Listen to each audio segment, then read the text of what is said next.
These are two swords. Oh, so those are swords. Yeah. This is the sign for Sikhism. Yeah. Yes. And And in this is this, also sword. This Yes. is state sword and this is curve swords. Okay, so it's three swords. And what is the significance of that? that's a sign of our Our religion. safety.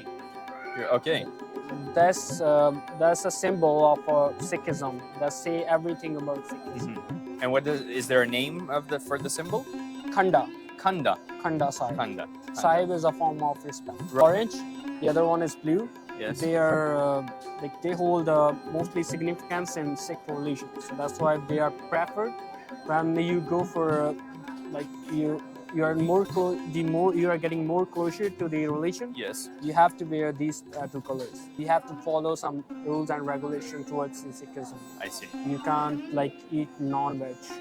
Right. So you always eat vegetarian. Vegetarian. You can't drink alcohol. You can't take drugs. You know.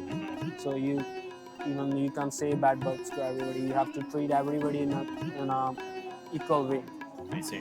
in a form of kindness. I see. And when you're saying vegetarian, so dairy, you do consume dairy? So You dairy milk, products, cheese, Milk, but cheese, no eggs. No eggs. No eggs, no meat, No no meat. red meat, no fish, nothing. Okay. The vegetarian means pure vegetarian. I see. Hey guys, taking a quick break from the video here. I really enjoyed spending that Sunday with the Sikh community in Montreal. If you're enjoying this video, please consider liking and subscribing. It would help me a lot.